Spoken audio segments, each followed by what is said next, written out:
Um, yeah, hopefully, folks can trickle in as they please. And we'll just kind of get things going because we have a very exciting night filled with lots and lots of information. So, welcome everybody to MN350's Debunking Electric School Buses Once and for All, our Debunk and Learn webinar. The purpose of this webinar is to kind of go over the different state and federal funded programs that are out there right now, and kind of talk about how school districts can benefit from them. These programs are set out to help fund fully electric school buses along with the charging equipment.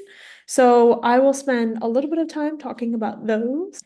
And then we are going to kind of transition the discussion into sort of talking about the different quote unquote myths that exist with when thinking about electric school buses. I feel like within our state, there is a lot of overall acceptance of school buses.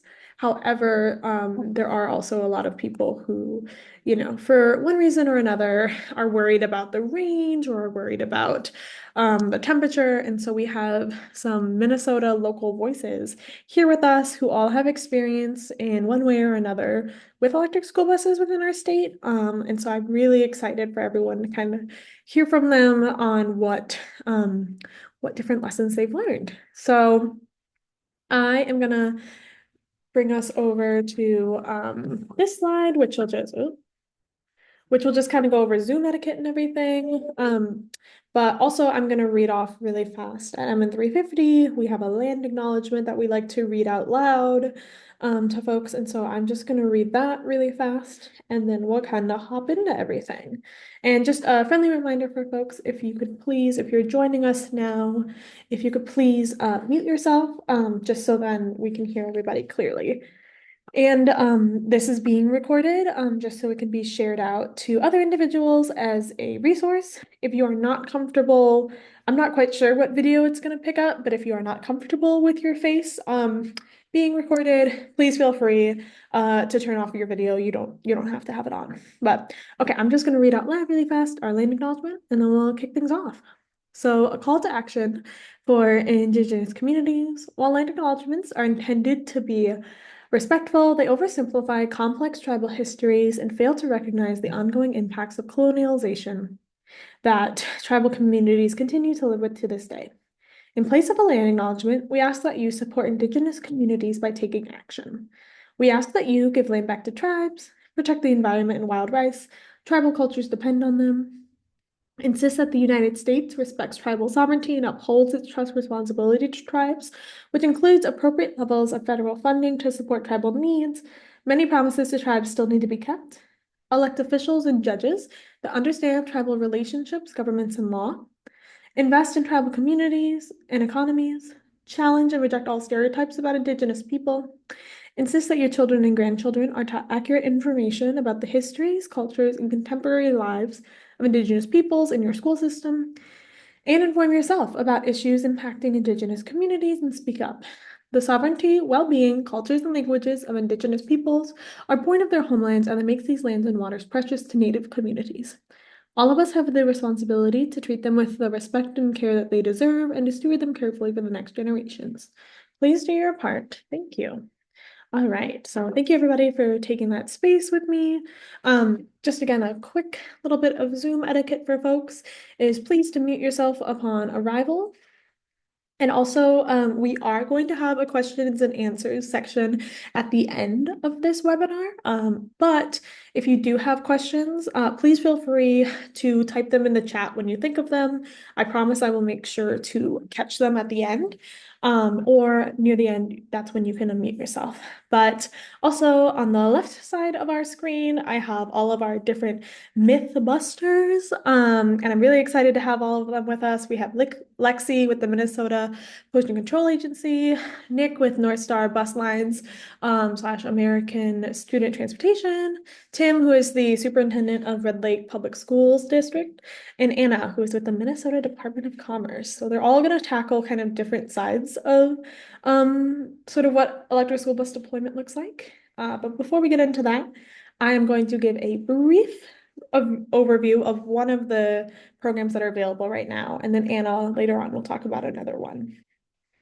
So the first one that I'm going to talk about, that if you've been with MN350 for a while, you may be a bit familiar with this too, but we engage with the EPA's Clean School Bus program. This is funded through the Bipartisan Infrastructure Law. So the acronym for that is IIJA, if you're familiar with that one. And basically, it provides $5 billion over 5 fiscal years for the replacement of existing school buses with zero emission clean school buses. The funding opportunities have been offered in rebate and grant formats. And this 2024 rebate is actually open right now, and it's open until January 9th of 2025. And this is the fourth clean school bus funding opportunity.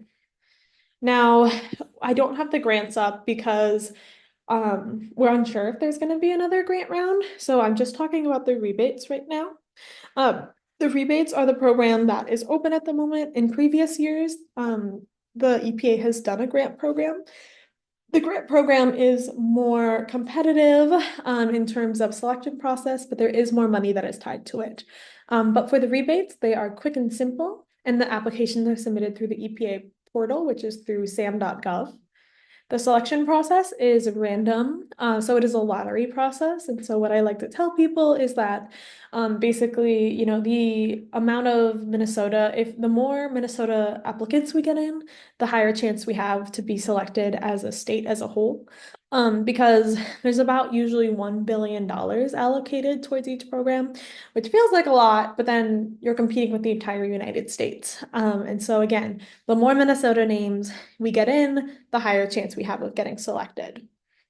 The EPA also provides less support and flexibility in funding to selectees. So with the grant program, you can get a little bit more specific. But then also, it is helpful to help kind of have with the number of replacement buses is to fund the transition of smaller fleets. The nice thing is that the EPA Clean School Bus Rebate Program, you are actually able to, for this round, able to apply for up to 50 school buses, electric school buses, which is really exciting for the districts that have a larger fleet and serve a larger student body. However, there's also not a minimum. And so for districts that maybe are just wanting to try this out, try out one or two, or, I've seen districts apply for 6 or 7 or 1 or 2, and that's a way that they're able to kind of ease into this process while the funding is available. And again, just a little bit of an overview on why the EPA is kind of having this is it is the quickest timeline fleets to receive funding, lower bus minimum and maximum. So it's great for first-time adopters and small fleets. And it is a simple and straightforward application and selection for the funding process. So this one is much easier than the EPA's grant program. And then additionally, just to give a quick overview of this specific program, the EPA is offering at least $965 million for these electric school buses, which is almost $1 billion. This is a very exciting amount. And they have different prioritization for these school buses. Where this prioritization comes from is the Biden administration, when they passed the Infrastructure Investments and Jobs Act, they also passed a Justice 40 initiative. That initiative basically means that any funding from the IIJA, any funding from there, 40% of it has to go to communities that are either already marginalized through either different economic, social, racial, and health injustices, and making sure that those resources are given to those communities. So that includes tribal school districts, or also rural districts, or additionally, there's a different they have a tool called SAPI, which basically you can kind of tap into and see, and the EPA has a list of the districts that kind of qualify under that as well. SAPI is a small area income poverty. The E, and I'm always blank on the E. But basically that is looking at the general school district and kind of the income levels that are within that area. And if it is 20% or more, then that school district is also considered a priority. And so who can apply? There is a lot of different people that can apply for this. State and local government entities. So those are able to apply. Public charter schools, again, like I had mentioned before, tribal organizations, Indian tribes, or tribally controlled schools, nonprofit school transportation associations, and then eligible contractors, or also third-party applicants. And so that can be, I think, a lot of the time we hear from school district staff or others that, hey, we'd love to apply, but we don't own our buses. That's okay. And actually, you're going to hear from someone soon, one of our Mythbusters, on why that's okay and how that process works. So there are a lot of different opportunities and ways for people to get this funding and work collaboratively. And this again is just a bit more of a breakdown of the different amount of money that you can get for the buses. The top one is for the prioritization criteria, and you'll note it is more than the bottom, which for districts that are not prioritized. Again, that is just to, again, sort of follow the Justice 4D initiative that the Biden administration had set. And these are the different types of buses that you can apply for and the different amounts.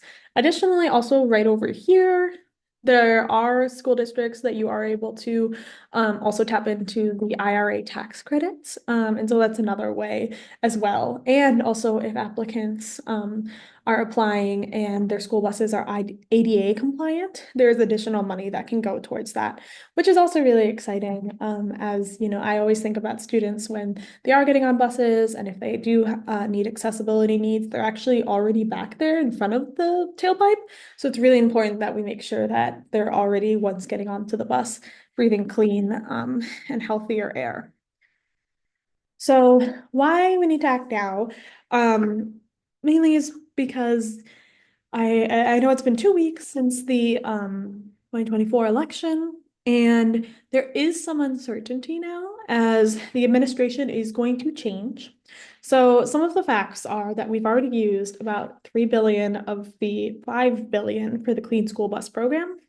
Back in 2022, Minnesota received 3 electric school buses through their rebate program. During the 2023 Clean School Bus Grant Program, which is what I had mentioned before, we had gotten 12 electric school buses.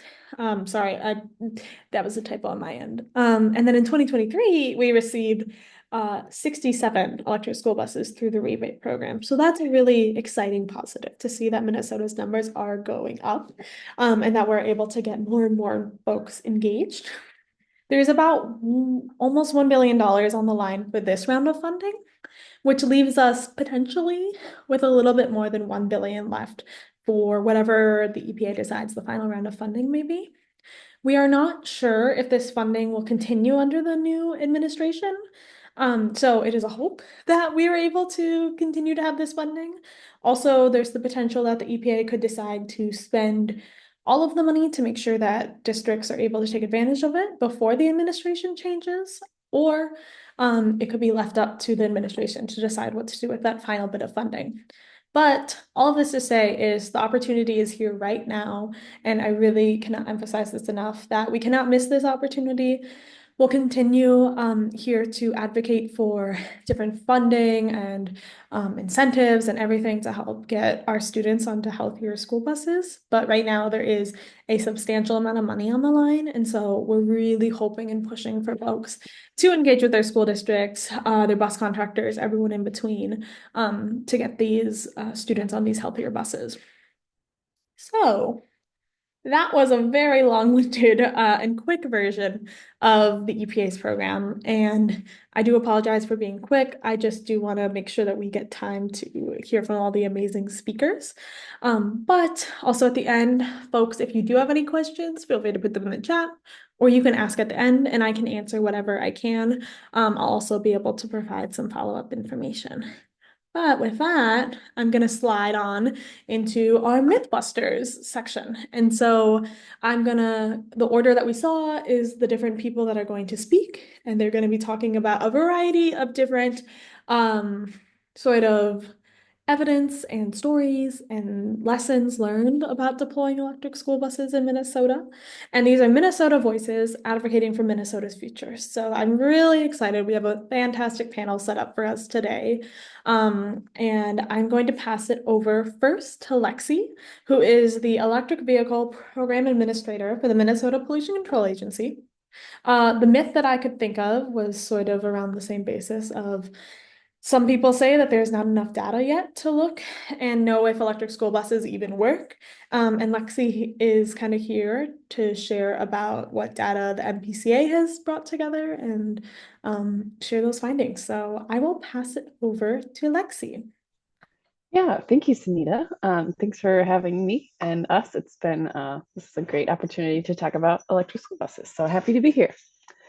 So I'll go to my first slide here and just give a quick rundown. The MPCA did a pilot program with electric school buses back in 2018. And to fund that, we used the Volkswagen settlement funds. So if people aren't familiar, basically in 2016, Volkswagen got caught, or they got caught previously for cheating on their emissions. And so they agreed to pay $14.7 billion to the US federal government.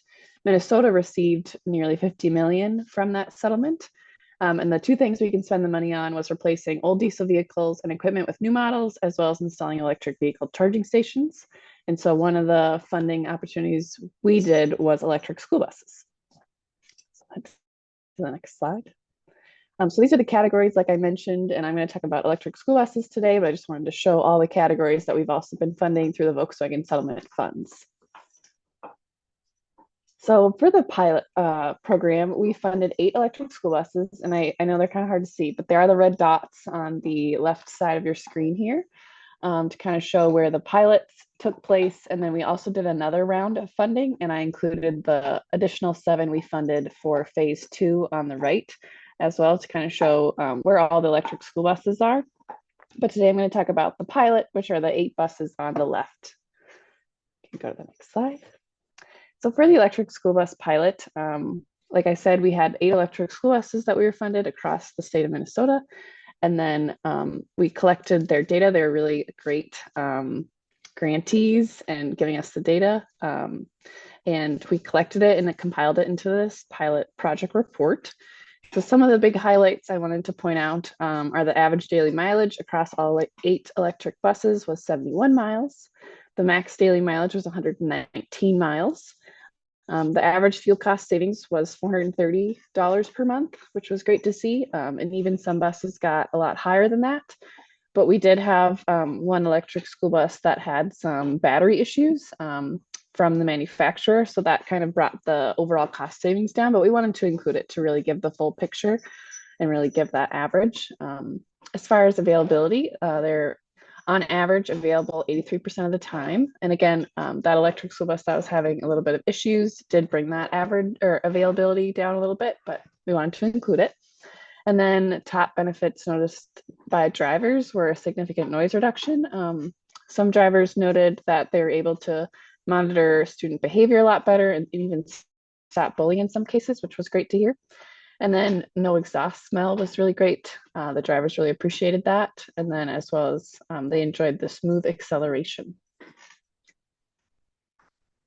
And so some other key takeaways we have here, and this is the electric school bus in this photo here as well. Wanted to show that. But we learned from the pilot report that electric school buses can work in Minnesota.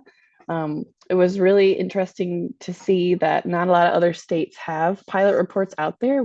There's not a lot of data to see like how well these buses are working, particularly in northern climates like Minnesota. So I'm really glad that our grantees were gracious enough to provide the data so we could really get some key takeaways here. One thing we saw from all the grantees was that charging twice a day was preferred in the winter months to ensure they had adequate range. And that usually took place during the midday break when the school buses were back at the shop or wherever they parked during the day while school's in session. Parking inside can help improve winter performance as well. I believe 6 of the 8 buses were parked indoors, and those buses ended up having better performance. Whether they were a heated garage or not, they performed better than just buses that were left like on a lot outside. And then as well, overnight charging in the cooler months conserves energy when warming up the bus, which is something we also like to point out that that can help conserve energy. And then one interesting finding we found out was that muddy gravel roads can impact range as much as colder months. That was really interesting because we hadn't heard that before. So electric school buses are heavier than a diesel or gas school bus. So sometimes if it's really muddy, they can sink into the muddy gravel roads and reduce that range a little bit. So that's something to be cognizant of and just prepare for. So maybe that particular route isn't as long if it's particularly muddy that day or something. And then we also did a survey of all the grantees to really get their final feedback of how the pilot went for them. And 80% of the grantee respondents said they might recommend electric school buses to other districts depending on their certain circumstances, which was great to hear. And the 20% who didn't indicated cost as a limiting factor, which we've all heard before. Electric school buses are a lot more expensive. So that is definitely something to consider. But like Sunita was saying, we have this funding available right now. So we really need to take advantage of it as well. And then one thing also we noted from the grantees was that early utility partnership is really critical to get involved with them right away to understand where the charters need to go and what'll work best for that school. And so if you want to take a further look at the pilot, we do have it on our website. You can take your phone and do the QR code if you can be quick. Yeah, there's other things in there, a little bit more on range, auxiliary heater performance, reliability, and cost savings. I couldn't quite go over it all today, but if you want to check it out in the pilot report online, you're more than welcome to. Other thing I didn't mention was the lower maintenance costs as well. That was seen across the board for all 8 electric school buses, which was great. So if you want to take a look at that, you can snag a picture of that, or we can put a link in the chat too. It'll probably work. Then for the next slide, I just included this as well because I included the maps earlier where the electric school buses, the VW has funded. And this is where electric school buses have been funded all through the state from different programs. And it's really small at the top, but we have all the EPA rebates and grants rounds, as well as Volkswagen settlement funds. And then there's also Minneapolis had purchased a bus and Dakota Electric. So I wanted to include that. So right now we're sitting at 102 electric school buses awarded across 19 school districts. Not many of the, or not 102 are in service at the moment. They're still being ordered and whatnot, but 102 have been funded. So that's pretty exciting to see. Awesome. Sweet. Well, thank you so much, Lexi. I will also make sure to include the MPCA report in the follow-up email with folks. But yeah, this was super exciting. And also, again, reminding for folks, if you have any questions for Lexi about that report or what she shared, please feel free to put them in the chat, or there will be a Q&A section afterwards. So now I'm going to turn it over to Nick Martini, who is the Senior Vice President, Operations of Northstar Bus Lines / American Student Association. And the sort of myth that kind of talking about for this one is electric school buses cannot run in Minnesota winters. Nick has a long experience with helping learn and also kind of tackle any challenges that he has faced with the various districts he's worked with. So I will pass it over to Nick. Thanks, Anita. Hello, everyone. So as she said, Nick Martini, head up Northstar Bus Lines and American Student Transportation. We operate on the northern side and northwest side of the metropolitan area in Minnesota. And this is kind of an appropriate topic today, as we kind of had a little taste of winter today with some snow and ice on the roads. So Sunita, you can advance the slide. So we're going to talk a little bit kind of about our experience. So we do operate 3 electric school buses. Currently, the 3 buses that we have serve Osseo area schools on the northwest side of Minneapolis, St. Paul metropolitan area. We've had our buses in operation since 2020. The first ones went in. We have 6 on order that should be delivered next year, 2025. And Really, we've used these pilot project opportunities to treat it like a pilot project. We're looking at different vehicles, we're looking at different charging infrastructure, we're putting them on different type of routes, figuring out how we can expand their use. And so the biggest thing for us is, our buses do run on route every day. And so along that myth of they don't work in Minnesota winters, they actually work quite effectively for us in Minnesota winters. We have had them now, three winters under our belt. The feedback so far from our buses that serve Osseo schools is the drivers like them. The drivers talk about some different advantages of the bus in the Minnesota climate. I'll talk about in a little bit, but just to put in perspective, we run our buses for Osseo. Most of their schools are 4 tiers per day. They run a high school and middle school and 2 different tiers of elementary schools. Each one of those trips, on average, anywhere from 45 to 65 kids. Um, we average about 65 miles per day on those route. And right now with our 3 buses, we are using a level 2 charging system. So, one of the things that we look at with these vehicles is cost. And level 2 charging is a cheaper charger that has suited our needs so far. Our buses are stored indoors, but our building is not climate controlled, so we're really just using the indoor storage to keep the weather off them, to keep the snow off them, and everything else. And I think it helps with the longevity of our vehicles and keeping the fleet looking nice. That's just something we have the opportunity to do. But as I said, it's not climate controlled, so it's not like they're in a heated garage. So if it's cold outside, it is cold in the garage. But as you can see from the picture, we keep our buses plugged in when they're in the garage most of the time, charging when we need. Go ahead to the next slide. So, first of all, the successes we've had. Our buses run in all climates. We've heard myths about, winter. Are they going to work in winter? They do work in winter. Are they going to work in heavy rain? They work well in heavy rain. Everywhere that we have had the opportunity to run them in every kind of weather, they've worked fine for us. They are stable. They provide great traction in the winter weather, primarily because there's a much more even distribution of weight.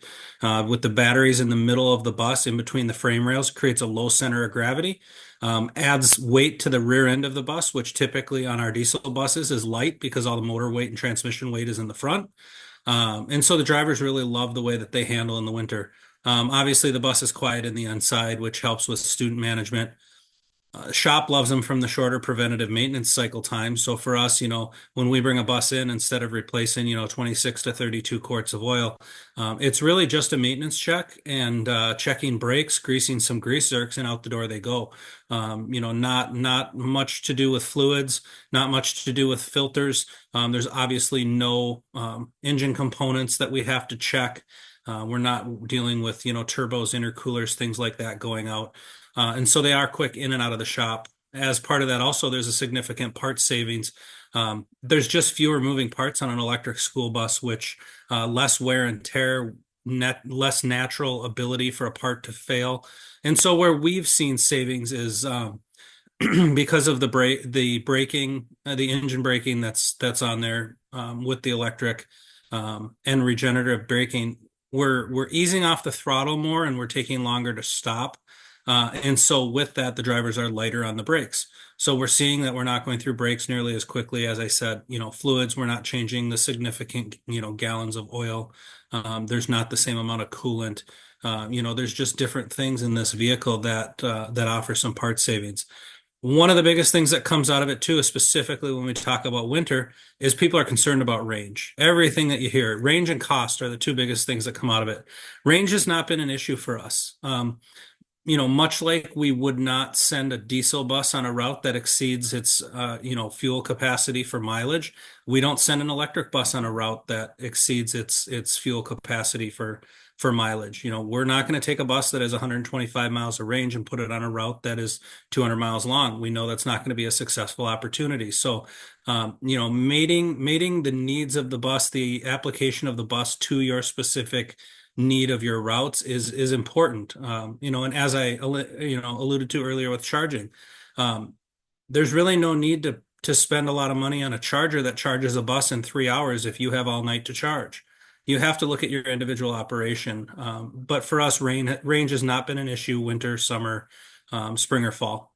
Next slide. I'm a realist, so I always like to tell people there is challenges with this. It's new technology, it's a pilot project. We're exploring and learning, and I want to be honest with people about the challenges. So, one of the challenges that we have is has been with our charging. Um, our chargers specifically, not the charging itself, but our chargers and the brand that we had. We have had multiple warranty replacements. I think it's just a fluke with the brand of chargers we have. One of the things going into this was, I don't know that we obviously didn't know what we know now. And so the considerations that we put into vetting different charging options and different charging manufacturers, I just don't think we were as robust in that thinking. Additionally, there wasn't as many options on the market. We went in a little bit naive and we're struggling a little bit with it. The company's been great. They have replaced warranty chargers for us. They get equipment out quickly, so we're not down very long. Service support on our vehicles. We went with a factory direct option on our vehicle. Part of that is that there's not the same established service area that you would have with somebody that has a wider dealer network, which just means that there's longer wait times for service. But honestly, we haven't had a ton of service related issues. And so it's just really more of a piece of, I guess, piece for consideration. Warranty period is one of the things that I think was a challenge for us. We're still learning these vehicles. Most of the high voltage stuff is not serviced in-house. So a short warranty period for new technology is challenging because you don't know what problems you have until you have problems. And so, luckily for us, our manufacturer actually did us a favor with some of that and extended our warranty through conversation. That helped a lot just with some of the uncertainty that we had. And just kind of I guess it's just that helping hand along the way as you learn this technology. And then some of the unknowns, there are still unknowns that exist. We don't know battery replacement intervals. We know that our batteries are warranted for about 8 years. We understand in the real world that if my car has a 5-year warranty, it's not like after 5 years, my car is going to stop working and it now goes to the junkyard. We know there's a life cycle out there. We just don't know what it is. Additionally, long-term success is still an unknown. We don't have enough miles or enough years on these vehicles to understand what are any of the long-term concerns. And so there is some, I guess there's some faith built into it. We're understanding basing on what we're seeing now that, obviously going forward, we don't expect any sort of significant decline or problems that we would see, we wouldn't see in any other vehicles just because we're not seeing that early on. It's been pretty consistent. And then total cost of ownership because of that is still a question mark. We know where the savings lie now, and we know where the advantages come in now. We just don't know what that looks like factored in long term down the road. We don't know what's going to happen with things such as um, electrical infrastructure and price of electricity. As demand increases, is price of electricity going to increase? Those are just some unknowns right now, and so there's always that piece of it. Go to the next slide. One of the things that's cool about this is there was some unanticipated opportunity that came with this project for us. With the media, we have had so many different entities out to our site that have been able to publicize this pilot project for us. That's been great for us as a business. It's been great for our partnerships with our schools. And that was something we didn't really think about on the front side about just the public goodwill and the opportunity on both sides that this venture would present. And that's been fantastic.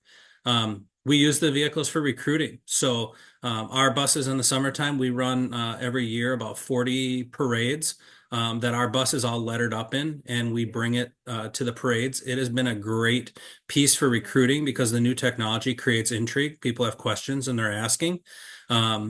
Education, we've had a great opportunity to educate not only ourselves and our customers, but we've had opportunities like this past year. We had the electric bus at the Minnesota State Fair, and we had a group of people out and we were able to talk to people and we were able to do exactly what we're doing here. We can be real and talk about these are the things we like. These are the things we're challenged by. So for us, that was a great opportunity just to be present in front of people and to be able to talk about this stuff. And then there's been a lot of network building out of this. Partnership and community and business has been great. We have built partnerships with different communities, different community events that we now will be a part of long term, just to be involved and to bring this opportunity to just different people that may or may not come across this. And it's created some lasting partnerships that has helped. both sides of that partnership, whether it's us as a business or whether it's community members, whether it's the public in general, whether it's different customers. There's been a lot of different advantages that have come out. So go to the next slide. So for me, the my 2 cents of free advice for everybody. Choose your dealer or manufacturer carefully. You're going to need their support sometime, some way. And what is your dealer's participation level? One of the things that knowing what we know now, we've asked some more insightful questions about service, about long-term care of the vehicle, things like that. And we've come across and we've disqualified some vendors because part of the conversation is like, they're like, well, the factory wants us to do this, but we don't really know much about it or we're not into it. When you choose somebody, you want somebody that has the same interest and participation as you. You need that for the success of your partnership. And I think that those questions that surround their support, I think are very helpful. One of the biggest things that we had with our manufacturer was the grant support and just working through the grant and how do we get the information we need? How do we write a successful grant? Most of the manufacturers out there now have strong grant support teams. That is one of the things that you're going to want to consider if you go into this venture. Infrastructure, we talked about earlier a little bit. Start your conversations early. Research, think about scalability. A couple of the things that came up in our ventures as our garages, obviously we're indoors. One of the things is that if we electrify our entire garage, we understand now that our building was not designed to support the weight of those cables overhead. And so if we electrify our whole building, we're going to have to do some trench work or put in some sort of substructure to be able to carry the weight of that. These are things you want to think of now if you're thinking about scaling, because the scalability conversation, things over time typically get less expensive. So if you're going to dig a trough to run one cable, it's probably cheaper to dig a trough that will handle the capacity of running 10 or 15 cables. Those are some things that we never thought about on the onset of this project. And those are things that I think are important to talk with your electrical provider. Prepare for the unknown. There's a learning curve here. There's going to be questions and there's going to be we wish we had known that moments, right? One of the things for us is we have 3 vehicles. We have more coming. We never thought about installing a charger in our shop, portable or permanent. And so that's one of the things that now with our second round, we're looking at different things like that, where, we just never considered that. We didn't know, and you don't know what you don't know. So understand that there's going to be a learning curve. There's going to be questions. Prepare for that. And applicability. Know your needs and have a plan. As I said, cost is a huge contributor. One of the things that you need to understand is you need to understand there's no point to buy a bus with 200 miles of range if all of your routes are 50 miles. You're unnecessarily spending money you don't need to spend. There's no need to put a charger in that charges the bus in 2 hours if you don't have a need to have that bus charged in 2 hours. Think about those things when you go in because you can save yourself quite a bit of money in infrastructure, quite a bit of money in the vehicle, by buying a vehicle that meets your needs. Now, if you're rural and you have long routes, you're going to want some insurance. Don't push it to the limit. We know from driving these through the winter that there is some range loss in the winter. For us, it's been about 10%, maybe 15% on the coldest days. We're still okay with the range of our buses. And so one of the things that there's no need to spend more than you have to spend to get the product that suits your needs. So those are kind of the things for me that come first to mind. And if anybody has any questions at the end, feel free to put them in the chat and we'll be more than happy to discuss. Thank you so much, Nick. Really appreciate that. Yeah, again, Northstar has an incredible amount of expertise. I know I've also been able to see and meet with various tabling opportunities. They've always been able to come out. Lots of people are interested in learning more. And so really appreciate your expertise. And now I'm going to shift things to our next myth, which is something we've kind of talked about already in terms of range. So the myth is an electric school bus cannot meet my district's bus route range. And I'm going to pass it over to Tim Lutz, who is the superintendent of Red Lake Schools. And it's really exciting because Red Lake Public School District just got 2 electric school buses. And so I will pass it over to Tim now. Thank you, Sunita, and thank you to all of you who joined us this evening. Yes, I'm going to tell a little bit about our story up in Red Lake in northern Minnesota. I think we're the northernmost district in Minnesota right now, that has electric school buses. And we're pretty excited, and we've been very pleased so far with the performance. What I'd like to do is explain a little bit about our district and its location. Red Lake School District is one of only a couple of school districts in the nation that are basically located within the boundaries of a sovereign nation, which is Red Lake, its own sovereign nation. It's not a reservation. It's a nation within a nation. It's a sovereign nation within the United States. There are only a couple of scenarios like that in the country. Now, that being said, the Red Lake School District is not an Indian school or a Bureau of Indian Education school. It's a public school, just like any other public school in Minnesota. So we are responsible to the Minnesota Department of Education, and we receive state funding and a state funding formula like any other public school. The pre-K enrollment is 99% Native American, and we have about 1,550 students pre-K through grade 12. So as we move on to the next slide, I'd like to show you what our three school buildings look like. This is our high school or secondary complex, which houses students in grades 6 through 12. It's a sprawling complex, beautiful building with many square feet. On the next slide, we can get a look at our most beautiful building, I think. It's very culturally significant. It's the elementary school, pre-K through grade 5 in Red Lake. So both of these schools are in Red Lake. Then we have on the next slide a third school which serves students in pre-K through 8th grade. It's called the Panema Elementary School. And if we go on to the next slide, I can show you on a map where that is located. You see the three stars. The bottom star is Red Lake, the larger one. Just to the east is the community called Redby. And then up above, kind of between those two lakes, is Panema Point, or the Point. And that's where the Panema Elementary School is located. So it is a district that is pretty large, and it's very, very rural. If we, what I can explain about that particular map that you're looking at is that that's the Red Lake Nation, but it is also the Red Lake School District. It covers approximately 1,014 square miles of land and, of course, water. We always mention the water because we have to go around the water to get to different homes that are isolated on the far reaches of the Red Lake Nation.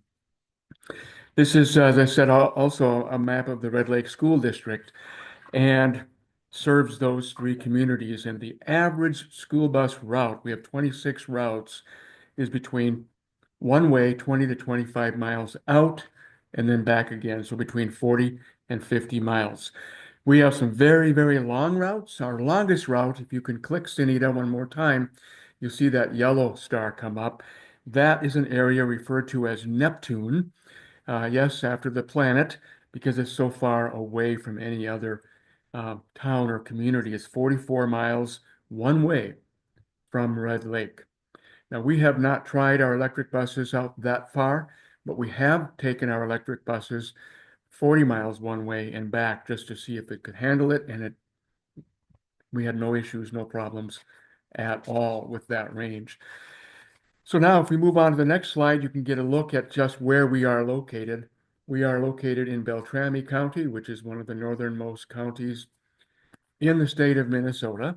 And that's us there in the red, a large county. And we're on the northern sections geographically of that county.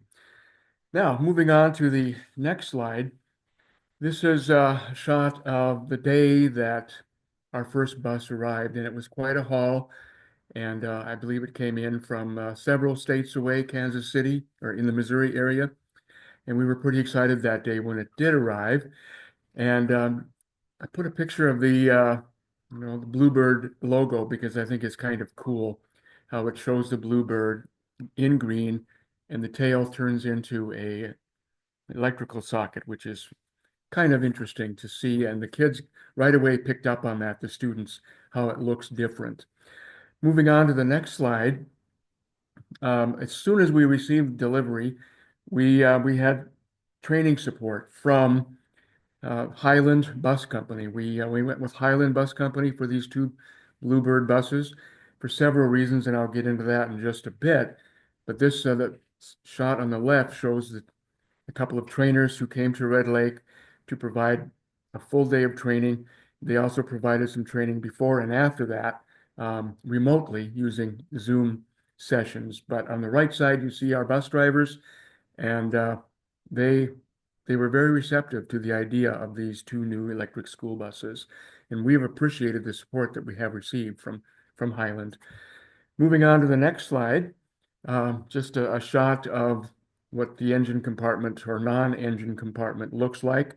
It's not like an empty frunk like you see in some pickup trucks or electric cars, because there are so many other parts that do need to be included. But the first thing any of our bus drivers went towards was opening up the hood and taking a look at what's under that front hood. On the next slide, you see a shot of our infrastructure and our charging station. We have enough space that we can store all of our buses indoors, which really does make sense. And we're allowed to keep them warm, and that helps a lot with battery conditioning and charging. And we appreciate having that scenario for our buses. The shot on the right just shows plugging in, obviously. In the next slide, I can also talk to you a little bit about the process of the school bus application. It was a very simple process. We did get support from several agencies, Paul Bunyan Electric Co-op, along with the vendors themselves in the process of applying for the grant.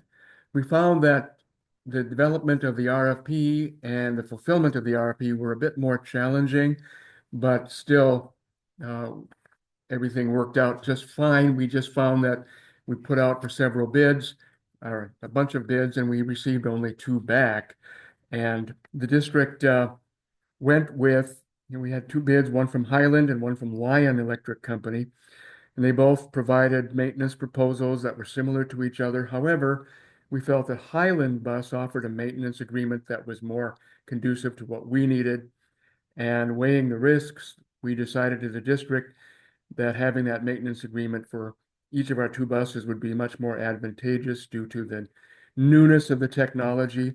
And so for those reasons, we went with Highland. We also felt that Highland was a bit more responsive to our needs. The timeline was a bit longer than we wanted to go with. You know, it took about a year and a half before we took receipt of our buses, but in our minds, it was worth the wait because we've been very, very pleased with the buses and how they've been operating for us. On the next slide, I just want to maybe touch on the fact that the community has been very, very supportive of the fact that we have picked up these two clean buses. We think that our Clean Bus Initiative aligns well with the values of the Ojibwe or Anishinaabe tribe up here in Red Lake. Tribal leaders and the school district people who work with us and the bus drivers all believe that we're doing the right thing by bringing in clean school buses that will protect and preserve the land and the water and the air for our students. And as I said earlier, our routes are fairly long, and the routes that we have tested our buses on our buses have stood up to the distance and have not even come close to dwindling down to barely having any battery left. We've been very pleased with that, had no frightening moments. We believe that as an educational institution, this provides us a chance, these two buses, to educate not only ourselves, but our students on the benefits of electric vehicle technology. And it's a great way to help our students learn about potential career pathways for themselves down the road as we continue to explore sustainable energy alternatives. And I've been told by tribal members and the tribal chairman that they're pleased that we're doing what we can to be sustainable and to keep the land and the water clean. And I guess I kind of jumped ahead with some of my local response part here, but another part of the local response is student curiosity and engagement. Students notice how quiet these buses are when they pull up. And, in Minnesota, when it's cold and buses are sitting outside loading and unloading students, we are required to turn our buses off so that they don't pollute the air. It's so nice with electric vehicles that we don't have to be turning on and off our buses. The electric vehicles just sit there waiting to go. There's been no resistance to our sustainable energy efforts. We have solar panels too, and the tribe and the community is very supportive of that. And like I said, we've had no issues with any of the routes that we've taken them on. We haven't yet taken them all the way out to Neptune, but we probably will do that once we feel a little bit more confident. But we've been pleased with the support of Highland. We've been pleased with how our 2 buses have operated for us. And we're looking forward to seeing how they work when it gets really cold in January. That's all I have for now until we have questions. Thank you. Awesome. Thank you so much, Tim. Really appreciate your time. And yeah, I'd love to emphasize too that electric school buses can provide not only an educational outlet for the drivers, but for the students as well. It also provides jobs as well. So it's very much something that also helps give back to the community. So now I'm going to transition us to our final Mythbuster Anacronch with the Minnesota Department of Commerce. They are the Electric Vehicle Program Administrator, and she's gonna talk about this very exciting program that we've worked on helping kind of push out, advocate for all the way back in 2023, that has now come fully to fruition. I will emphasize this at the beginning and also at the end. Questions are all welcome to everybody, except unfortunately for Anna, because the RFP is open right now. She cannot answer them, but I do have an email that you can send your questions to for the Minnesota Department of Commerce. But the myth that Anna is going to be busting is that the district has to pay for the entire school bus and infrastructure.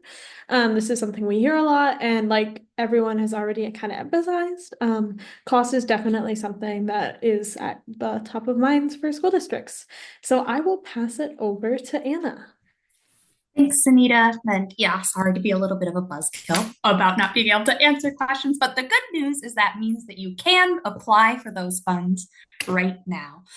So yes, I'm excited to bust that myth that districts have to pay for the entire cost of their school bus. Today, I'm going to be talking to you specifically about a funding opportunity that Commerce has to cover the costs associated with purchasing your bus and the related infrastructure. I just want to say right off the bat that this funding opportunity is one, pretty generous to my mind, and two, stacks with a variety of other funding opportunities, including the EPA program. So that this can be a great opportunity for you to help fund a lot of the cost of it, or to help fill in the gaps of other funding opportunities as well. I can tell you a little bit more about the nuts and bolts of the program as we go to the next slide. So I'm going to dive right in on the eligible applicants for this program. As I've mentioned, this program is live. You can submit applications now through Commerce's RFP page, and I will drop a link for that in the chat as well. And those applications we'll highlight those due dates at the end of the presentation as well, but that application is due this year on December 17th, and this program will be operating again, not just this year, but again next year as well. So diving into some eligible applicants, the people who are eligible to apply for this funding program are, of course, school districts or certain other organizations on behalf of a school district. Now, the definition of school district is sort of narrowed down in statute to include independent school districts, special school districts, and tribal contract schools. Unfortunately, statute does not include charter schools, private schools, universities and colleges, or any educational co-ops in this program. We can go to the next slide. Within that set of eligible school districts, there's a certain subset of prioritized school districts. And for those of you who are familiar with the EPA's program, you'll notice some similarities with these prioritization criteria, though they're not exactly the same as what EPA has. But basically, in order to be a prioritized school district must meet one of these 4 criteria that I'm going to go over. And if you are a prioritized school district, you're eligible to receive, potentially more. You're eligible to receive potentially more funding than other eligible school districts. And Commerce must award at least 40% of our total grants to these prioritized school districts as well. So there's really some benefit to being a prioritized school district. A district only has to meet one of the following 4 criteria in order to be considered prioritized. They can be listed on the Sunita mentioned this grouping first, previously the Small Area Income and Poverty Estimate, or SAPE, run by the Census Bureau, as they can have 7.5% or more of students living in poverty in their district. If a school district is considered rural remote or rural distant by the National Center for Education Statistics. If a school district is funded by the Bureau of Indian Affairs, Bureau of Indian Education, as Tim alluded to, these are our tribal contract schools here in Minnesota. And then finally, if a school district receives basic support payments from the federal government for students residing on Indian land, they would also be considered prioritized. You'll notice that there's a box telling you that you can identify if your district is prioritized on what we call attachment 3, which is one of the attachments connected with our RFP. And I will put a link in the chat here for, and I'll put a link in the chat here for folks that we have a video that will help explain how you can do that as well. I am seeing, Chris, great question. Can I further define an electric vehicle service provider? That is one question I can answer because it is described in the RFP.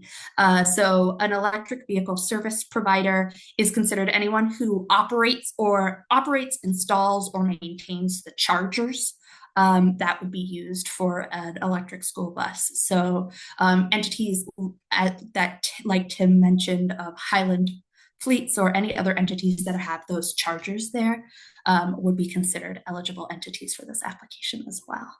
I think we can move to the next slide. And let's talk a little bit about those eligible expenses. So obviously the first one is those school buses. We have $13 million in funding for this program over the life of the program. And we have $13 million, and for this round, we'll have up to $6 million available in funding. And so in order to try to stretch that funding to as many districts as possible, we do have a cap on up to 3 electric school buses per applicant. That can be the purchase of a new electric school bus type A through D of model year 2024 or later. It could also be the cost of parts and labor to repower one of your older diesel buses to be powered by electricity. And then it also does include any of those applicable taxes and fees, including any delivery costs that might be associated with the vehicle. We also are able to cover the costs of a portion of the cost of charging infrastructure. That will be what you're able to ask for, up to 1 level 2 charger per bus. So if an applicant asks for 3 buses, they can ask for up to 3 level 2 chargers, or they can ask for 1 DC fast charger per application. And so to Nick's earlier point here, this is something that you may want to consider in terms of suiting your request to your district's needs, and whether you need, whether it's easier for you to use, whether you really do need that faster charging, or whether it would be more valuable to get those slower chargers, but get ones for all of your buses. The costs here include, the actual charger station, as well as any of the installation costs associated with that. So trenching, wiring, labor, permitting. For electrical upgrades, I do want to emphasize that people should go and check out our RFP as well, because we do identify some ineligible costs. So with charging infrastructure in particular, some electrical upgrades are considered eligible costs, and those would be the ones that are what's known as behind the meter. So anything that is behind, it's a little bit confusing to me, the word behind, but anything that is at the meter that the customer, aka the school district or the bus contractor, sees and forward in terms of connected to the applicant's actual infrastructure that's connected to their account, would be considered behind the meter. So if you're looking for like a panel upgrade, for example, that would be considered an eligible cost. However, anything that is in front of the meter, which is anything connected to just the utility, like a transformer upgrade, would be considered an ineligible cost. And then last but not least, our final category of eligible expenses is that purchase administration. And that can be for staffing to administer required competitive bidding processes like the RFP that Tim talked about. But it can also just be for project management generally and coordinating for bringing the buses online. One thing to note for this is that those purchase administration costs are for the applicant only. So if a school district is the one submitting the application, those purchase administration costs can only go to the school district's admin costs. If it is the bus contractor, it can only go to who's submitting the application. Those admin costs can only go to that bus contractor. So that's just something to consider as you're thinking about who you might want to have actually submit the application. Next slide, please. I do want to highlight a couple of other notes about these electric buses that are being funded. First one is that we do not have a scrappage requirement with this program.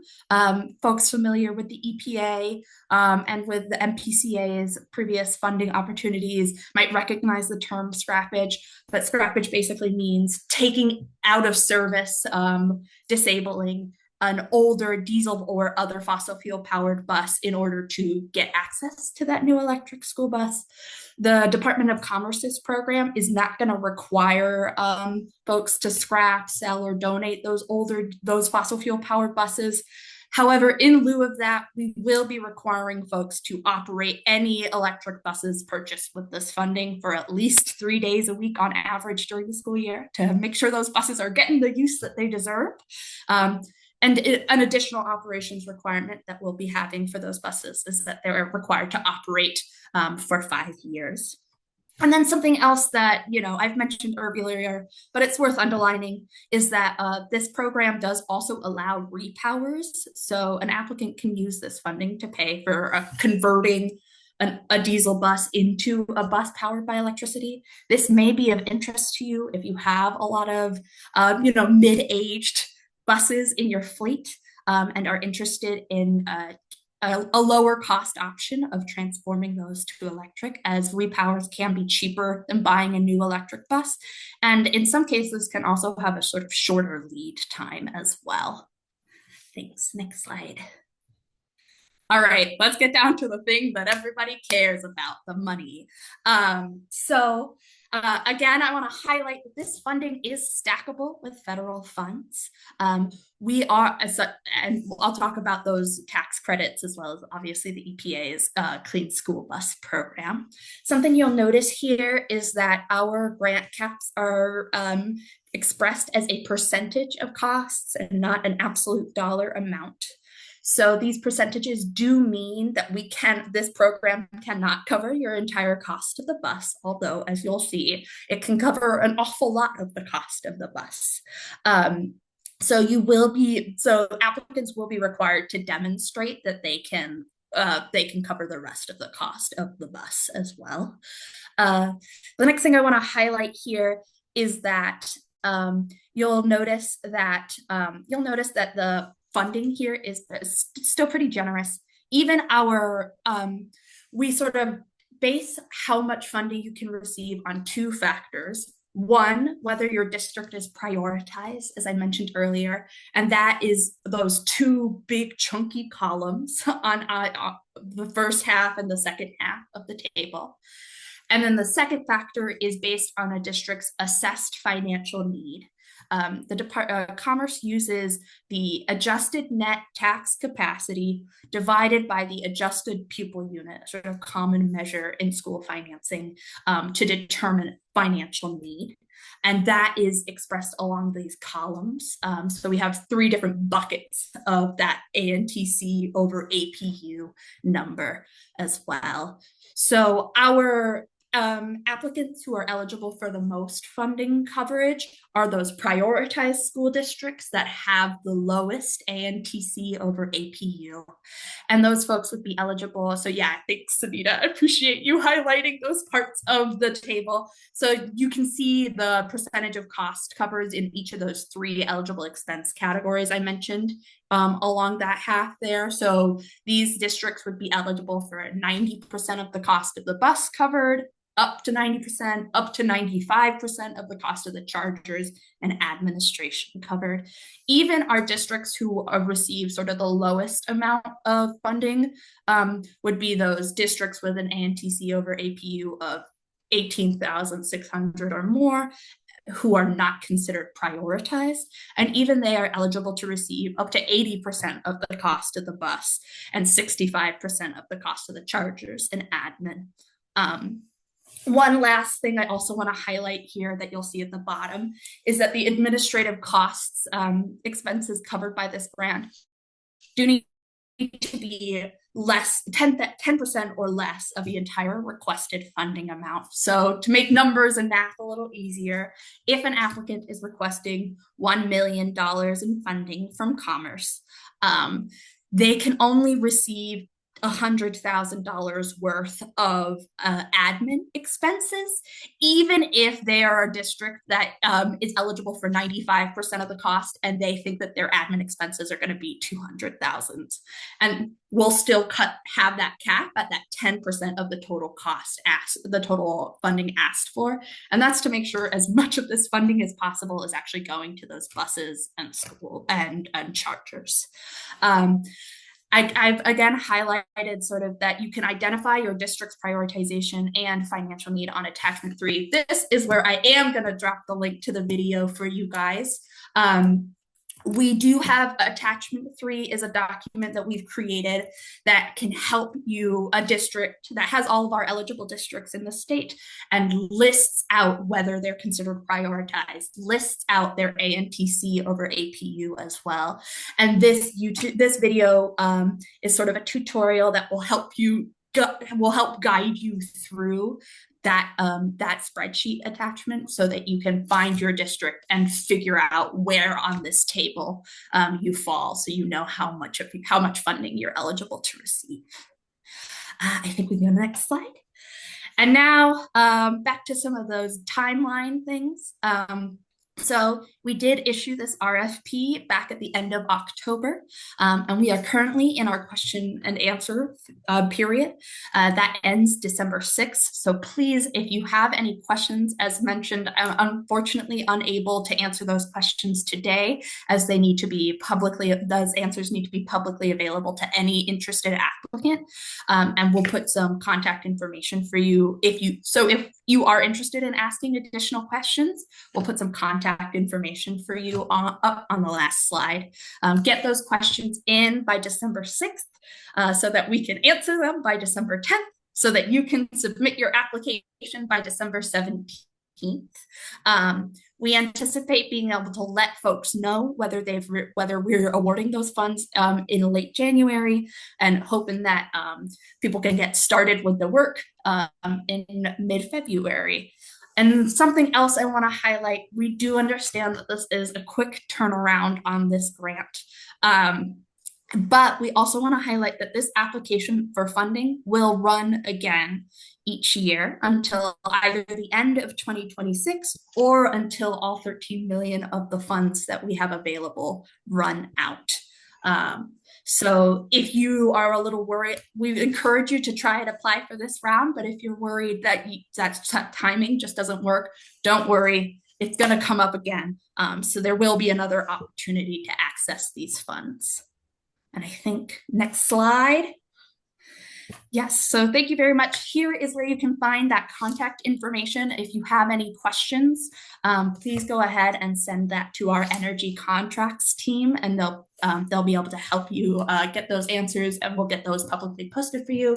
And then one last link I want to leave you guys with is the link to the actual RFP, so you can download the document, take a look at it, take a look at all the questions that you'll be expected to answer during the application process. It will be the fifth. I counted it just before this meeting. It will be the fifth RFP down on this page that I've just linked for you. Hey, Great. amazing. Thank you so much, Anna. Yes, so now here comes the fun part where I saw that the chat thing was going off in my side of things. I will open that in 2 seconds. But again, just the important note, Anna cannot answer any questions as the RFP is currently open. I've included the email as well in this presentation. But now what I'm going to do is we've got about 10-15 minutes for folks to ask questions of any of the panelists. This includes me as well. And I promise if we don't have the answer right away, we will get it to you in the follow-up. I will also include Lexi's report, information about Red Lake, information about Northstar, and the RFP in a follow-up email as well.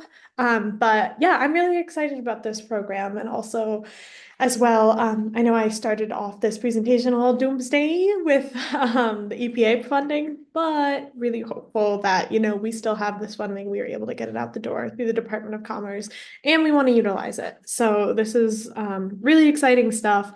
And yes, I'm gonna stop sharing my screen right now. Okay, cool. And oh, cool, I get to see everybody's face. So now I'm gonna welcome folks to either come off mute, or if someone else is already talking, please just raise your hand and I will call on you. And if there is a specific person that you, out of our speakers, that you have the question for, please address their name. Otherwise, I can just pass it to the speakers. But okay, so Melinda, I saw your hand go up first. Okay, thank you. Can you hear me? Yes. Thank you everyone for the fantastic presentation. I really appreciate it. Sunita, you started with doomsday about the EPA. So Anna, the Commerce Secretary will be different next year as well, right? I mean, we have Robert Lutnick, I believe, whose name has been brought up. How do we know that if he is he's our next Commerce Secretary, he will not eliminate these programs? Yeah, thanks, Melinda. So this is the Minnesota State Department of Commerce. The funds for this program are state funds. They're not connected to federal funds in any way. So they're not as connected to administration changes. Okay, thank you. Thank you so much. Yeah. And the rest of my questions are in chat, so. Okay. Okay, I'll let Dan go next, and then I'll read through these questions. Okay. Yeah, thank you. Wow, what a great panel. This maybe is a question for both Lexi and Nick. Actually, a couple of questions, but one is 83% availability. How does that compare to availability of a normal bus fleet that's not electric? And the second one is, I know, Nick, you mentioned, the warranty period and all of that. Is that an issue with all the bus manufacturers? They only have a short warranty. And secondly, can you purchase extended warranties? And would those purchases of extended warranties be part of a grant or rebate application that would be funded? So I can speak to what I know. So as far as the 83% utilization rate, I mean, I would say I can only speak to my operation, right? And I would say where we're at, our bus was available more than that, our buses. And I would say that we haven't really experienced anything from our electric bus, diesel buses that we have, or gasoline buses that we have. I don't have propane, just for the record. I have diesel and gasoline and electric. Um, and honestly, most of the electric bus issues we had that were down were not electric related issues. As I said, we had some significant challenge with our chargers, and that's not on the electric bus company. That's on the charger manufacturer. Additionally, we had some issues like, we had a stop arm malfunction, and we had a hose routing issue with one of our air seats where the hose was basically rubbing, and so that had to be replaced. So I mean, that's common stuff that we've got going on. I mean, we have buses that, we run a fleet between our two locations of about 400 vehicles. We have buses every day that are down. It's just a matter of fact that these are mechanical vehicles. They're going to break, parts are going to fail. And I would say, there has been historically, certain engine types that have caused us more problems than others. And so those things do sometimes go through fleets. We haven't experienced that with our electric. As far as the warranty, yeah, the warranties on all the vehicles are pretty standard. I don't even know, honestly, if you can buy an extended warranty. I know we don't, but I haven't heard of that, that it's not like the same as a car, but there may be opportunities out there. I'm just not aware of any in Minnesota. But yeah, I mean, it's pretty much a standard, it's a standard warranty. And really it's, when we think of an electric bus, really the only thing that's different is the propulsion, right? I mean, the seats, the stop arm, everything inside, like those are all normal features. And so that's not usually the things that cause us problems. Usually when we see problems going through our fleets, regardless of the fuel type, it's the first year of a new model year. It's the first year of a new engine or a new EPA or emissions standard. Those are the times when we tend to see more issues, just because it's new technology that's coming first to market, and until it's stress tested, we don't know where the failures lie. So I would say, I mean, I hope that answers the question a little bit, but I mean, for us, our buses have been up and running as much as any other bus, really. We haven't had any noticeable difference between the different fuel type vehicles. Yeah, and I think Nick really covered that really well. I'll just note too, Dan, for your question. Yeah, that's really the average across our 8 electrics pilot buses. But I will say one of them was even available 99% of the time. So just a lot of them did really well, but there was that one bus that really had some issues that brought the average down. So. Sorry, guys, I can't figure out. I don't normally use Zoom because I can't figure out how to raise my hand. So, hey, Nick, maybe you can talk a little bit about Excel. I know they're not on the call. I think Excel is your power provider, and I don't think it was a published program, but there's also support there from utility side to help with funding from an infrastructure standpoint. So, I don't know if you want to maybe talk about that for a second. Sure. Yeah. So our Maple Grove office is on Excel's grid. Our Blaine office, our American Student Operation, is on Conexus Energy's grid. We've had resources with both entities as far as help with infrastructure. I will say, early on when we got our first 3 buses, we were pretty early adopters, and so we had a lot more help from Excel at that time than we are currently having with Excel. We just found that the explanation we got, and whether this is just somebody manufacturing a response or not, but they had a number of people that were assigned to help with this stuff early on, and the adoption in Minnesota was notably slower than other places, and so they've reallocated some of those resources.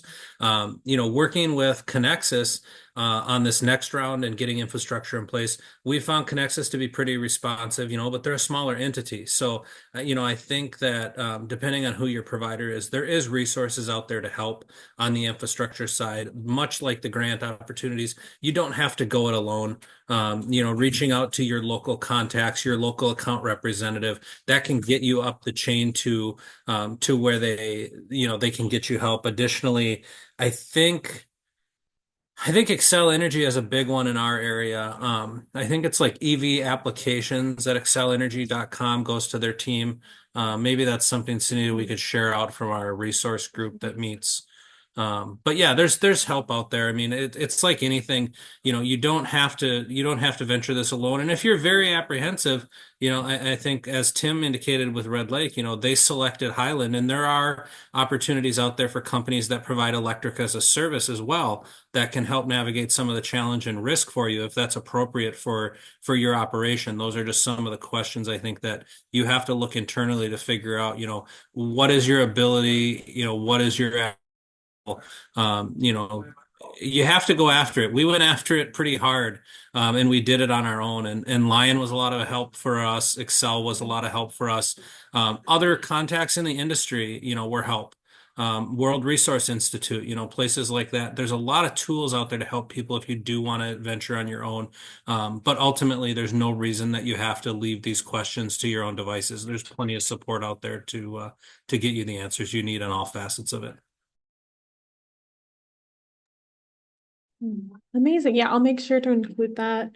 Okay, so I am going to turn it back over to the chat. I know we have about like five. I'm gonna draw us back from the Q&A about 5 minutes just to go over kind of next steps and everything. Okay, so I'm just reading off the first question that Melinda had put in. This one, Lexi, your name is mentioned in it. That you had stated the average of 430 per month savings on fuel. And she had also said that there is a lower maintenance cost. Melinda had said that his school district uses buses that are leased and they are all stored outdoors. So based off of what kind of Lexi had shared, how much savings does that result in? Or I guess what you could possibly speak of on, or I guess like what was the average for Yeah, month to month? we didn't actually collect maintenance costs, so we don't unfortunately have the difference. Maybe Nick could speak to that, but we just had the fuel cost savings. Yeah, for us, unfortunately in our fleet, we don't track everything down to the vehicle. We do it much more by location. And so here's the things I'll respond to Melinda's post. I know Dan did a good job of some of the other questions that are in there, but the average savings is going to be variable. And the things that are going to be variable is obviously the more you run the bus, the more you're going to save. So for us, it depends on the price of diesel as well, if you're comparing it to diesel. So for our trending examples, when we started this project, diesel was up over $4 a gallon, whereas electricity was about $1.05, $1.10 per equivalent gallon of electricity to get us about a range of 6.5 miles. So there was quite a bit of savings early on. Diesel fuel in Minnesota is stabilized and is down when you're buying in bulk to a reasonable price. So some of that savings is going to be diminished. But basic costs on a preventative maintenance alone, think about 26 quarts of oil, think about the lack of filters, the disposal costs and things like that. Those are things you're going to save every 3,000 miles on preventative maintenance. But overall savings on fuel is going to depend on how much you drive the bus, how many miles, what is the disparity between what you're paying for diesel fuel or gasoline or propane versus what you're paying for electricity. It's going to depend on, does your specific energy provider provide you credits or rebates back for things like, say, charging off peak. Those are all variables that are going to come in and make the savings. It's somewhat hard to predict on a large scale. You really have to look at the specific operation and put some numbers to it to get some idea. And this kind of goes with the return on investment. There's a lot of numbers out there, but I will tell you from my opinion and my experience, again, return on investment is going to depend on a lot of things. And one of the things that we just don't know yet is long-term maintenance costs. Long-term maintenance costs could either really bolster ROI or could greatly diminish ROI. It just depends. And my inkling is going to be, it's not going to be a situation where you're going to say electric buses are this. I think it's going to be very bus specific, because you could have 10 buses in your fleet of which one the batteries fail on and you have to replace it 8 years, and the next one you don't. And we see the same thing with diesel. We can have 100,000 miles on a diesel bus, and that diesel bus may need an engine replacement, and we may have another one that goes 200,000 miles without an engine replacement. So I think some of those things are just, we're getting better because there's more vehicles on the road, but I don't know that we're down the road far enough to be able to say with confidence, at least I wouldn't say with confidence, that this is going to be your ROI on that vehicle. What I know right now, based on initial costs, is that with the grant money and the opportunities that are out there, we have less than $100,000 into each of our electric buses for Type C buses, and that's with the infrastructure costs. I cannot go out today and buy a diesel bus that cheap. So even if this bus runs pound for pound, dollar wise, and I get nothing more out of it and assume that it costs me the same as a diesel bus, I'm going to be cost neutral and I'm going to save the environmental impact. So that is an absolute worst case scenario. We know based on what we're seeing, there is going to be some return on investment. I just don't know that people can say unequivocally what it's going to be yet. I wouldn't feel comfortable saying that, but right now with the grant money, there's, we talk a lot about cost and the cost of buying these buses, but if you're in a webinar like this and you're looking at using grant money, that conversation really is pushed to the side because the grant money is offsetting the cost to the point where they're very comparable to what a diesel bus is. If I go buy a new diesel bus today, I can tell you it's about $138,000 depending on how it's spec'd out. So, and as far as your contractor, if First Student's your contractor, yep, meet with your local First Student leadership, and they can put you in touch too. I know Phil O'Donnell is the regional vice president of First Student in the area. Phil is very familiar with this. They got awarded money for St. Paul and Rochester. They have done this. I would not subsidize this, and maybe I'm going to speak out of turn, but I came from the district side, and now I work on the contractor side, and having been involved in district budgets, I personally wouldn't subsidize this through district budget to provide a contractor vehicles that they're going to own and infrastructure they're going to own. That take on it. I think there's plenty of money out there right now for them to go after it. That's a different discussion longer term if you're looking about funding these without grant money, but I would not pull it out of my district operating budget right now to support. And I could add real quickly that I agree with what Nick said, that these buses, the two that we received in Red Lake, were basically free. And they were free buses. Why wouldn't we want to go for that? Even in a worst case scenario, we are going to be getting some decent ROI. As I mentioned earlier, we have 26 buses. On average, it costs us about $500,000, about $500,000 to maintain those buses. And so if we figure and we divide that by 26 buses, that's over $19,000 per bus. So I figure that we'll probably save, around $15,000 in fuel and maintenance on each of our two buses. And we're looking to get more electric buses as well. So that maybe gives you a little bit of an idea. We'll see how it works out in the end. Amazing. Thank you so much. I always hate doing this part because all the questions are so good. But I'm going to ask, this will be our final kind of question, and I really appreciate Kylie, you asking it. And I'm just going to ask each panelist to go in the order that you spoke. So it'll go Lexi, Nick, Tim, and then Anna. Her question is, are you noticing an increase in interest in electric school buses from school districts? What are they excited about and what fuels interest? I feel like this will be a great question for us to end on. So I'll pass it to Lexi first. And if the question, if your responses can be like a little short, but positive if you want. Yeah, so we recently put an application forward for the EPA's Clean Heavy Duty Vehicles grant program. And we ended up calling 160 schools personally in the 6 priority districts of Minnesota that the EPA had identified. And there was a ton of interest. Like I personally had called out those schools. A lot of people are really excited. Definitely had a lot of questions. I'm sure they would have loved this myth busting webinar here. But yeah, I think there's definitely a lot of interest. I think there's still some nerves about them, but I think as more people try it, more school districts try them, more information gets out there, I think it'll be really exciting to see where it goes.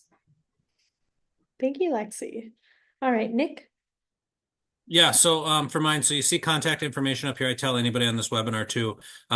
Feel free to reach out to me at any time with your questions. I'm more than happy to provide you what I know and admit to what I don't. As far as are we seeing increase in interest, I think we absolutely are. And what fuels the excitement, I think, in the interest, I think it's the fact that we're taking the questions away. We went from quote unquote a prototype vehicle to there is now thousands of these vehicles on the road, different climates, different states, different manufacturers, different charging infrastructure, and they're working. Having Tim here to talk about Red Lake, Red Lake's about as harsh of a climate as Minnesota is going to get. It's northern, it's cold, it's rural. That's a challenging climate. And if they're running and they're working there, they're good. We've proven that they work in the winter. We've proven that they work well for school bus. And I'm the first to tell people, like, I am not an electric advocate. I think there's plenty of areas it doesn't make sense. School bus, it makes great sense and it's working across the country. And so I think that's what people are excited about is we're disproving the myths. We're bringing some factual data to the conversation, and people are putting their kids on electric buses every day across the country. And so it's building that confidence. Amazing. Thank you, Nick. All right, Tim.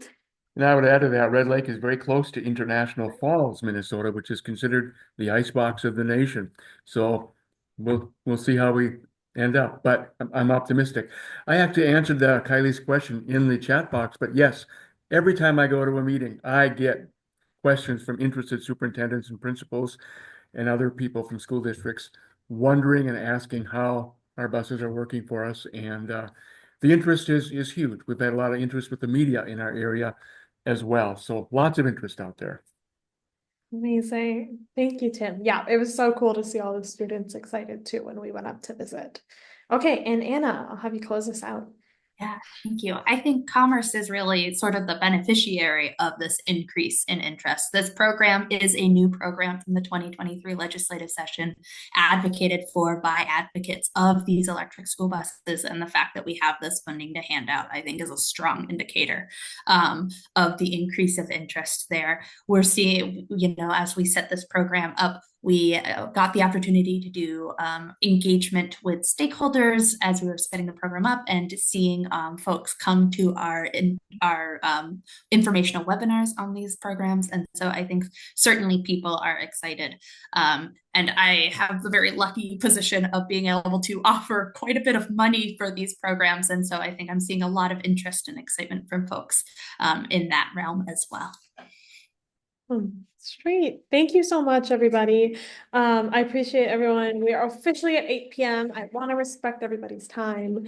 I have listed right on the left-hand side, folks' contact information. If you want follow-up, this will be included in follow-up email I will be sending in less than 2 business days, promise to myself. And then also, again, my name is Sunita. You can contact me as well at sunita@mn350.org if you want to get involved in helping your school district apply, know more about these resources, or if you want to join our team. I see some team members on here, and I so appreciate everybody for coming online. So I will end the call now. I so appreciate, and I would love to give a round of applause for our amazing panelists.